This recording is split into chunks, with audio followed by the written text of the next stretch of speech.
गया जी, बिहार में पितृपक्ष के बारे में हम बहुत कुछ सुनते हैं, पढ़ते हैं, लेकिन क्या है ये पितृपक्ष और गया जी में पिंडदान करने से क्या होता है? आइए आज मैं आपको बताती हूँ ये कहानी।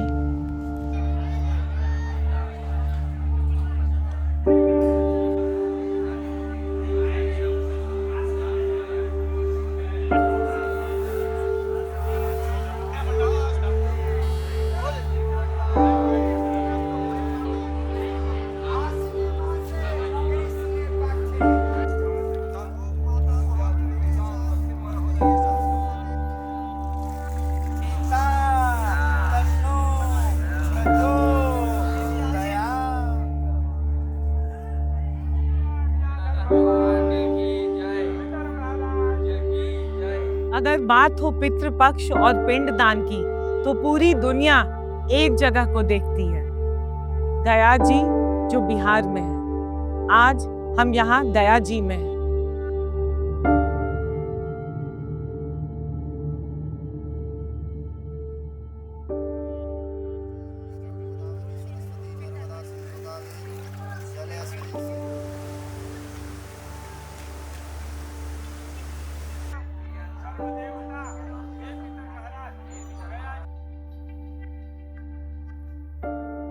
पितृपक्ष के पावन महीने में ही दुनिया भर से लोग यहाँ पिंड दान करने क्यों आते हैं? ये कहा जाता है कि हमारे पूर्वज जो गुजर गए हैं इस समय धरती पे होते हैं।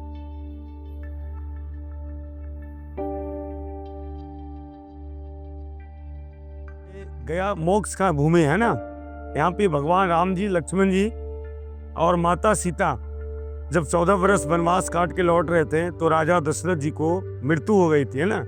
तो रामचंद्र जी, लक्ष्मण जी बोले कि मैं गया जी में जा रहा हूँ। जिस तरह से नारायण विष्णु ने यज्ञ किए थे, यहाँ पे नारायण विष्णु यज्ञ किए थे सारे पितरों को मोक्ष की प्राप्ति के लिए, है ना। तो सीता माता, राम जी, लक्ष्मण जी इस नदी पे, ये फल्गु नदी है, इस नदी के तट पे भगवान राम जी, लक्ष्मण जी और सीता जी आए थे।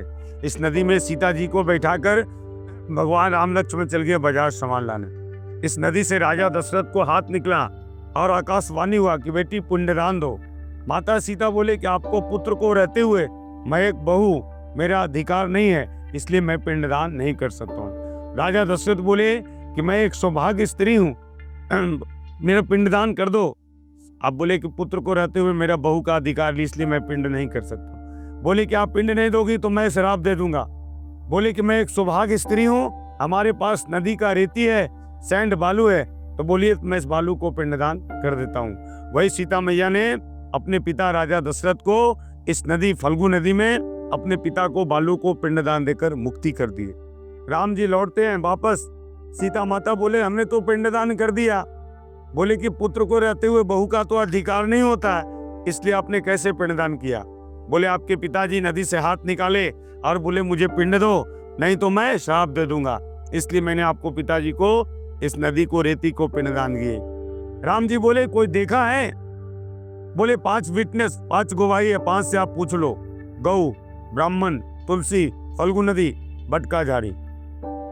पूछना शुरू किए तो पहला ब्राह्मण देवता से पूछे, क्या ब्राह्मण देवता आपने तो माता जी को पूजा कराया होगा?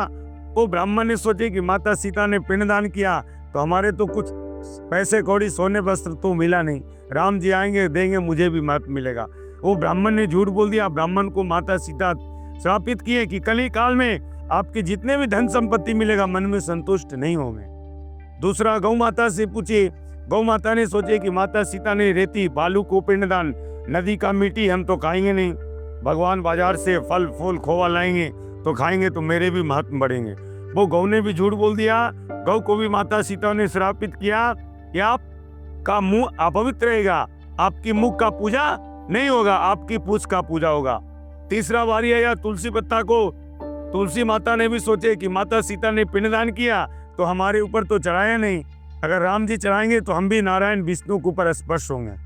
तुलसी पत्ता ने झूठ बोला, उनको भी माता सीता ने श्राप दिए कि जाओ कली काल में तुम गंदे स्थान पर जन्म पाओगे, तुम्हारे हरा भरा घर में बेटी बहू पूजा करेगी, मगर 6 महीने साल में तुम सूख जाओगे, घर में तुम हरे भरे नहीं रहोगे, मगर तुम गंदे स्थान पे हरे भरे रहोगे।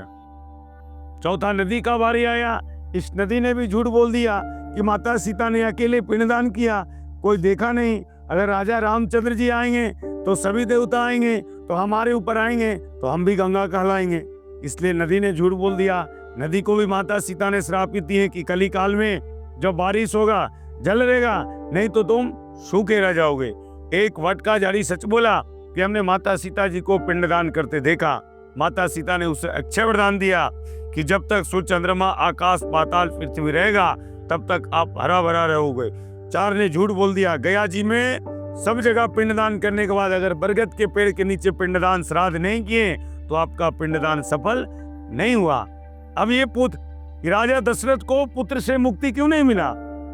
क्योंकि जब श्रवण कुमार अपने माता पिता को तीर्थ करने जा रहे थे, दशरथ ने बाण मारा था, तो उसके माता पिता अंधे ने श्रापित किया था कि जिस तरह से मैं पुत्र को वियोग में तड़प रहा हूँ उसी तरह तुम भी तड़पोगे। इसलिए श्रवण कुमार के माता पिता के श्राप से राजा दशरथ को पुत्र से मुक्ति नहीं मिला।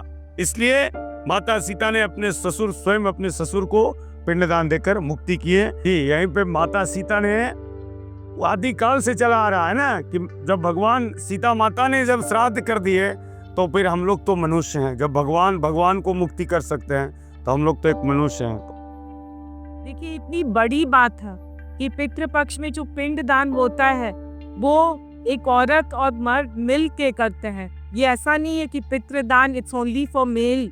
और सोचिए, ये त्रेता युग से चला आ रहा है। जब हम इक्वालिटी की बात करते हैं आज के ज़माने में कि कौन करेगा, ये लड़का करेगा या लड़की करेगी, यहाँ पे इनफैक्ट शुरुआत हुई थी, सीता माता ने पिंडदान किया था। ये इतनी बड़ी बात है, और वो भी बिहार में गया जी में।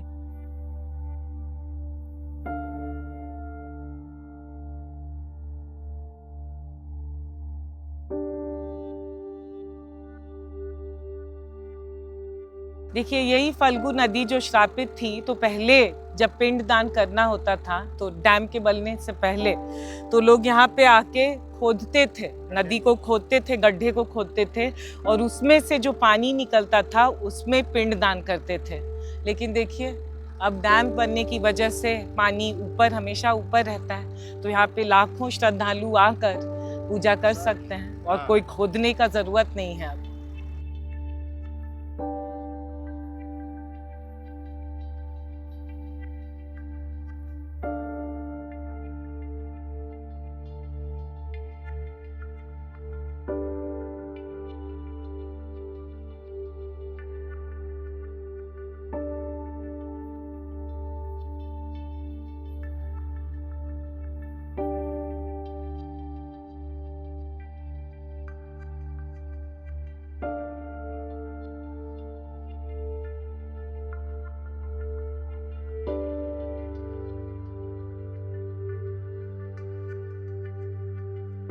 तो आज आप जाने पितृपक्ष और पिंडदान के बारे में, जहाँ मोक्ष प्राप्ति मुख्य लक्ष्य है, मगर उसके अलावा आइए गया जी बिहार, क्योंकि आप जो भी करेंगे उससे आपके पूर्वजों को लाभ होगा, जो भी इस दुनिया से चले गए हैं। तो आइए गया जी, आइए बिहार।